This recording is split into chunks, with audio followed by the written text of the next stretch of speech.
ناظرین، تاریخی روایات اس بات پر شاہد ہیں کہ شہر کے لوگ کئی ماہ تک میدان میں لکڑیاں جمع کرتے رہے۔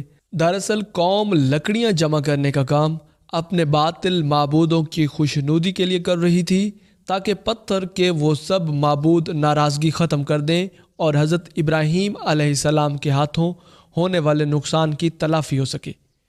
لکڑیاں جمع کرنے کے بعد 7 دن اور 7 راتوں تک پوری قوم اس میں آگ لگا کر اسے بھڑکاتی رہی، یہاں تک کہ اس کے شعلے فضا میں آسمان تک اس قدر بلند ہو گئے کہ اگر کوئی پرندہ اس کے اوپر سے گزرتا تو جل جاتا۔ آگ اپنے غیظ و غضب کے ساتھ بھڑک رہی تھی۔ اللہ کے خلیل کو موٹی رسیوں میں جکڑ کر منجنیق کے پلڑے میں بٹھا دیا گیا۔ ابلیس کے مکروہ چہرے پر شیطانی مسکراہٹ تھی۔ وہ بھیس بدل کر اس پورے عمل کی نگرانی کر رہا تھا۔ جس وقت پیغمبر خدا منجنیق کے ذریعے آگ کے اس خوفناک سمندر میں ڈالے جانے والے تھے، اس وقت ملائکہ سمیت زمین و آسمان کی سبھی مخلوقات چیخ اٹھی کہ اے رب العزت، تیرے خلیل علیہ السلام پر کیا قیامت گزر رہی ہے۔ اللہ سبحانہ و تعالیٰ نے فرمایا، جاؤ اگر مدد کر سکتے ہو تو کرو۔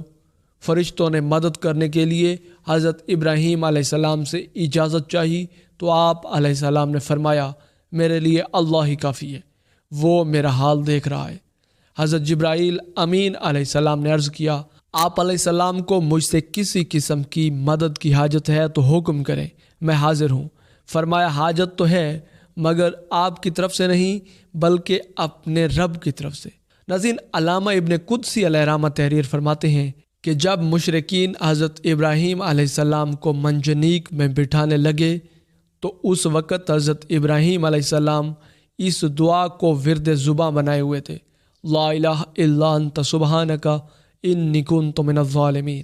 ناظرین، حضرت عبداللہ ابن عباس رضی اللہ تعالیٰ عنہما سے روایت ہے کہ جب حضرت ابراہیم علیہ السلام کو آگ میں پھینکا گیا تو انہوں نے کہا، حسبنا اللہ و نعم الوکیل، ہمیں اللہ ہی کافی ہے اور وہ بہترین کارساز ہے۔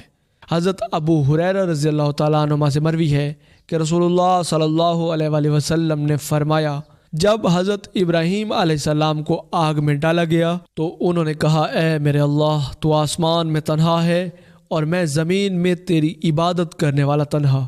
خالق کائنات نے حکم دیا، اے آگ ٹھنڈی ہو جا، سلامتی کے ساتھ ابراہیم علیہ السلام پر، اور آگ حضرت ابراہیم علیہ السلام کے لیے گلزار بن گئی۔ ناظرین، علماء کرام فرماتے ہیں کہ اللہ سبحانہ و تعالیٰ ٹھنڈی کے ساتھ سلامتی والی نہ فرماتا تو اس آگ کی ٹھنڈک حضرت ابراہیم علیہ السلام کے لیے ناقابل برداشت ہو جانی تھی۔ بہرحال ایک بہت بڑا معجزہ ہے جو آسمان سے باتیں کرتی ہوئی دہکتی بھڑکتی آگ کے گل و گلزار بن جانے کی صورت میں حضرت ابراہیم علیہ السلام کے لیے اللہ کی مشیت سے ظاہر ہوا، اور اس طرح اللہ سبحانہ و تعالیٰ نے اپنے نبی علیہ السلام کو مشرکین کی شیطانی سازشوں سے محفوظ فرمایا۔ علامہ ابن کثیر قصص الانبیاء میں تحریر کرتے ہیں کہ حضرت ابن عباس اور سعید بن مسیب سے مروی ہے کہ جس وقت حضرت ابراہیم علیہ السلام کو آگ کے سپرد کیا جا رہا تھا، اس وقت بارش برسانے والا فرشتہ سخت اضطراب اور پریشانی کے عالم میں کہہ رہا تھا کہ کب مجھے حکم ملے گا کہ میں موسلا دھار بارش برساؤں، لیکن اللہ کا حکم اس کی سوچ سے بھی زیادہ برق رفتار تھا، تو اللہ نے خود ہی آگ کو حکم فرما دیا۔ ناظرین، ان نازک لمحات میں حضرت جبرائیل علیہ السلام ان کے ساتھ تھے اور آپ علیہ السلام کی جبین اطہر سے پسینہ صاف کر رہے تھے۔ اس پسینے کے علاوہ اور کوئی تکلیف آپ علیہ السلام کو نہیں پہنچی۔ حضرت کابل بن عبار رضی اللہ تعالیٰ عنہما فرماتے ہیں کہ جس روز حضرت ابراہیم علیہ السلام کو سپرد آتش کیا گیا، اس روز آگ سے تپش اور گرمائش ختم کر دی گئی تھی، جس کی بنا پر نہ لوگوں کے چولہے گرم ہو سکے اور نہ ہی آگ سے کوئی کام لیا جا سکا۔ مزید کہا جاتا ہے کہ اس روز آگ نے حضرت ابراہیم علیہ السلام سے بندھی ہوئی رسی کے علاوہ کچھ اور نہ جلایا۔ ناظرین، روایت ہے کہ حضرت ابراہیم علیہ السلام کے ساتھ سایہ کرنے والا فرشتہ بھی تھا اور 1 میل تک سایہ ٹھنڈک اور سلامتی تھی، اور سرسبز و شاداب باغ گل و گلزار بن گئے تھے، جبکہ اس کے آس پاس آگ اپنے شعلوں اور شراروں کے ساتھ بھڑک رہی تھی اور لوگ حضرت ابراہیم علیہ السلام کی طرف دیکھ رہے تھے۔ ناظرین، حضرت ابو ہریرہ سے مروی ہے کہ حضرت ابراہیم علیہ السلام کے والد کے کہے ہوئے کلمات میں سے سب سے اچھے کلمات وہ ہیں جو آزر نے اپنے بیٹے کو آگ میں اس حالت میں دیکھتے وقت کہے: اے ابراہیم، تیرا پروردگار بہترین ہے۔ ابن عساکر حضرت اکرمہ رضی اللہ تعالیٰ عنہما سے روایت کرتے ہیں کہ حضرت ابراہیم علیہ السلام کی والدہ نے جب اپنے لخت جگر کو گل و گلزار میں جو مطمئن دیکھا تو پکارا: اے میرے بیٹے، میں بھی تیرے پاس آنا چاہتی ہوں، اللہ سے دعا کر تیرے ارد گرد کی آگ کی حرارت مجھے نقصان نہ دے۔ تو حضرت ابراہیم علیہ السلام نے عرض کیا: جی اماں۔ پھر آپ کی والدہ حضرت ابراہیم علیہ السلام کی جانب چلی اور آگ نے اسے کچھ نہ کہا۔ بیٹے کے پاس پہنچ کر بیٹے کو گلے سے لگا لیا اور بوسہ دے کر واپس لوٹ آئی۔ حضرت منہال بن عمر رضی اللہ تعالیٰ عنہما سے مروی ہے، فرماتے ہیں کہ مجھے جب خبر پہنچی کہ حضرت ابراہیم علیہ السلام وہاں گل و گلزار میں 40 یا 50 دن ٹھہرے، اور انہوں نے فرمایا کہ دنوں اور راتوں میں سے میں نے ان سے اچھی زندگی نہیں گزاری، اور میری تمنا رہی کہ میری تمام زندگی اسی طرح کی ہو جائے۔ کفار و مشرکین حضرت ابراہیم علیہ السلام سے انتقام لینا چاہتے تھے مگر رسوا و ذلیل ہوئے۔ وہ غالب ہونا چاہتے تھے لیکن مغلوب ہو گئے، وہ بلند ہونا چاہتے لیکن پست و خوار ہوئے۔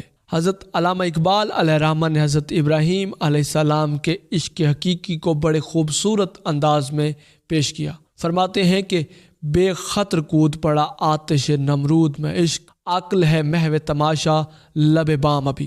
ناظرین، حضرت ابراہیم علیہ نبینا علیہ السلام کو آگ میں پھینکے جانے کا واقعہ اور چھپکلی کا کردار، جس کے بارے میں تاریخ کی کتابوں میں مورخین نے لکھا ہے کہ جب نمرود نے حضرت ابراہیم علیہ السلام کو اللہ رب العزت کی وحدانیت کی دعوت دینے پر آگ میں ڈالنے کا حکم دیا تو اس وقت یہ کرۂ ارض کا کربناک ترین سانحہ تھا، جس کا ذکر انسانوں کے علاوہ چرند و پرند جو اس وقت موجود تھے اور ان کے درمیان ہوا موجود ہے۔ اس موقع پر ایک روایت کے مطابق چیونٹی اور چھپکلی کے درمیان اس واقعے کا ذکر ہوا۔ چیونٹی نے حضرت ابراہیم علیہ السلام کی حمایت کی جبکہ چھپکلی نے نمرود کی طرفداری کی تھی۔ ایک اور روایت کے مطابق حضرت ابراہیم علیہ السلام کو جب آگ میں ڈالا گیا، اس موقع پر چھوٹے پرندے بھی اپنی استطاعت کے مطابق اپنی چونچ میں پانی بھر کر اس آگ میں ڈال رہے تھے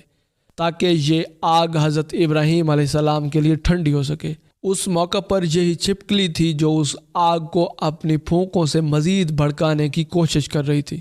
ایک اور روایت کے مطابق ایک صحابی ابن مغیرہ رضی اللہ تعالیٰ عنہما کے آزاد کردہ ایک غلام عورت جب حضرت عائشہ کے گھر گئی تو انہوں نے وہاں ایک نیزہ پڑا ہوا دیکھا۔ انہوں نے ان سے پوچھا اس کا کیا مقصد ہے؟ انہوں نے جواب دیا یہ چھپکلی کو مارنے کے لیے، کیونکہ حضور نبی رحمت صلی اللہ علیہ وآلہ وسلم نے بتایا ہے کہ جب سارے جانور حضرت ابراہیم علیہ السلام کو بچانے کی کوشش کر رہے تھے تب چھپکلی واحد جانور تھی جس نے اس آگ کو بھڑکانے کی کوشش کی۔ حضرت فاطمہ بن مغیرہ کی آزاد کردہ لونڈی صاحبہ سے روایت ہے کہ حضرت عائشہ کے پاس ایک نیزہ ہوا کرتا تھا۔ میں نے ان سے پوچھا کہ آپ اس سے کیا کام لیتی ہیں؟ فرمایا کہ ہم اسے چھپکلیاں مارتے ہیں، کیونکہ ہمیں اللہ کے نبی صلی اللہ علیہ وآلہ وسلم نے بتایا ہے کہ جب حضرت ابراہیم علیہ السلام کو آگ میں ڈالا گیا تو زمین کے سب جانور آگ بجھانے میں مصروف تھے سوائے چھپکلی کے۔ وہ آگ تیز کرنے کے لیے پھونکیں مار رہی تھی، چنانچہ رسول اللہ صلی اللہ علیہ وآلہ وسلم نے اسے مارنے کا حکم دیا۔ ناظرین، حضرت ابراہیم علیہ السلام کو جب آگ میں ڈالا گیا تب آپ کی عمر 16 یا 20 برس تھی۔ آپ علیہ السلام کتنی مدت تک آگ میں رہے، اس سلسلے میں 3 اقوال ہیں۔ بعض مفسرین کہتے ہیں کہ آپ 7 دن تک آگ میں رہے، بعض نے تحریر کیا ہے کہ 40 دن رہے، اور بعض کے مطابق آپ 50 دن تک آگ میں رہے، واللہ عالم۔ قرآن کریم میں آتش نمرود کے جس میں اللہ کے نبی حضرت ابراہیم علیہ السلام کو ڈالا گیا تھا اس کا 4 مقامات پر ذکر آیا ہے۔ قرآن کریم کی 21ویں سورہ انبیاء کی آیت 68 اور 69 میں، سورہ عنکبوت کی 24ویں آیت اور سورہ صافات کی آیت 97 میں۔ ناظرین، اس واقعے کے بعد حضرت ابراہیم علیہ السلام کو ہجرت کا حکم ہوا اور وہ شام کی طرف ہجرت کر گئے۔ حضرت ابراہیم علیہ السلام کے بھتیجے حضرت لوط علیہ السلام ہجرت کے وقت آپ علیہ السلام کے پاس تھے۔ ناظرین، ملک شام وہ بابرکت زمین ہے جس کا وعدہ آپ علیہ السلام سے اور آپ علیہ السلام کی اولاد سے کیا گیا، اسی لیے اسے وعدے کی زمین بھی کہتے ہیں۔ اللہ سبحانہ و تعالیٰ نے حضرت ابراہیم علیہ السلام سے کہا کہ اپنی آنکھ اٹھا، یعنی آنکھیں کھول، اور جس جگہ تو ہے وہاں سے شمال اور جنوب اور مشرق اور مغرب کی طرف نگاہ کر، کیونکہ یہ تمام ملک جو تو دیکھ رہا ہے میں تجھ کو اور تیری نسل کو عطا کروں گا، اور میں تیری نسل کو خاک کے ذروں کی مانند بنا دوں گا، ایسا کہ اگر کوئی شخص خاک کے ذروں کو گن سکے تو تیری نسل بھی گن لی جائے، اور اس ملک کے طول و عرض میں سیر کر، کیونکہ میں اسے تجھے دوں گا۔ اور حضرت ابراہیم علیہ السلام نے اپنا ڈیرا اٹھا لیا اور ہیبرون میں جا کر رہنے لگے، اور وہاں اللہ سبحانہ و تعالیٰ کے لیے ایک قربان گاہ بنائی۔ حام بن نوح کی اولاد میں سے بنی قرون کے لوگ اس علاقے میں آباد تھے، اس بنا پر یہ علاقہ کنان کہلاتا ہے۔ آپ علیہ السلام نے 2 مقامات پر یہاں قربان گاہیں بنوائی، اس میں سے ایک سکم یعنی موجودہ بابلس کے مقام پر تھی، اور دوسری قربان گاہ بیت ایل میں تعمیر کی گئی۔ روایات کے مطابق شام کے بادشاہ کی لڑکی سے آپ علیہ السلام کی شادی ہو گئی، اور جب کنان کے علاقے میں زبردست قحط پڑا تو حضرت ابراہیم علیہ السلام قریبی ملک مصر کی طرف ہجرت کر گئے۔ مصر میں ایک سوز فراخنہ کا دور تھا، پیشے کے اعتبار سے یہ چرواہے تھے اور سامی نسل سے تعلق رکھتے تھے۔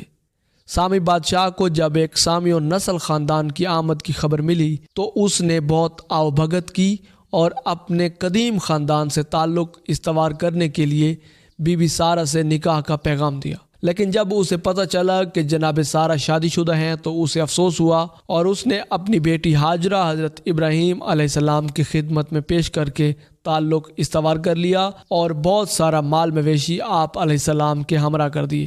ناظرین، حضرت ابراہیم علیہ السلام کے اس نکاح کے اسباب کے متعلق تاریخ میں اس سے مختلف روایات بھی ملتی ہیں۔ ناظرین، سیرت حضرت ابراہیم علیہ السلام کی اس سیریز کی یہ آخری ویڈیو تھی۔ اسی امید کے ساتھ اجازت دیجیے کہ آپ کو ہماری ویڈیو پسند آئی ہوگی۔ ملتے ہیں بہت جلد ایک نئی دلچسپ اور علم سے بھرپور ویڈیو میں، تب تک کے لیے اللہ نگہبان۔